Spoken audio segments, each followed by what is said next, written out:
Coming up, if you don't live in a major metro area, you might want to pack your bags. Years ago, moving to the suburbs was a sign that you were making a better life for yourself and your family. But our next guest details a government report suggesting there may be a long-term plan to change all that for you. The effort to, quote, Manhattanize America. Next.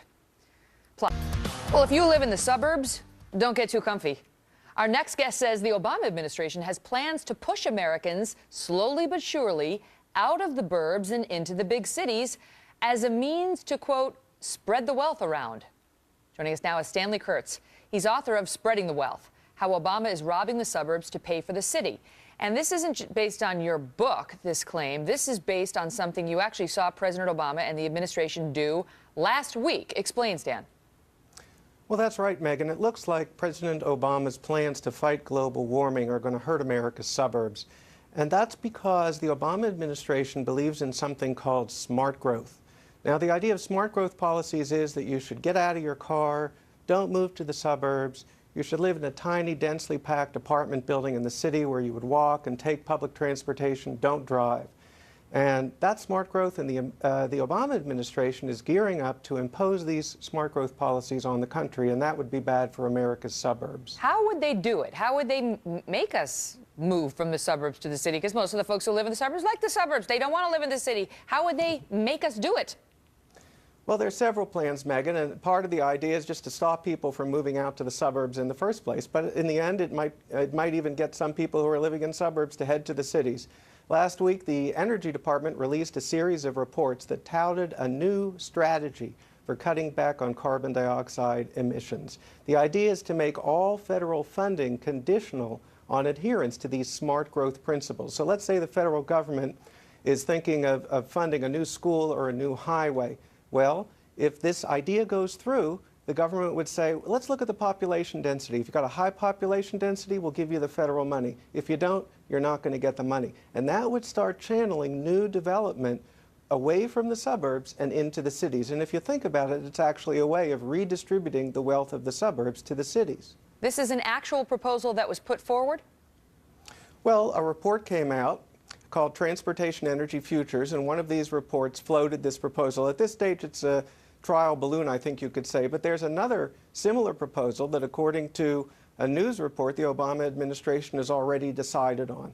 And that is that the Obama administration, for the first time, is going to tell every agency of the federal government to consider carbon dioxide emissions before they give environmental approval to big projects. And that could mean big delays, big challenges, maybe even the elimination of some, say, highway construction projects out into the suburbs. So if you want to have that traffic congestion relieved on your suburban commute, or maybe opening up a new area for suburban development with a highway, that could be delayed and possibly even blocked by these new regulations, and that again would tend to channel development away from the suburbs and back to the cities. Now, you talk in your piece, which was posted on National Review Online, about how, yes, of course, this focuses in part, this initiative that's been proposed focuses in part on greenhouse gas emissions and making the environment more green, and, you know, your carbon footprint when you live in a little 800 square foot apartment in Manhattan is much, much smaller than if you live in, you know, a 3,000 square foot home in the burbs. So that's clear. That could be one of the goals. But you also say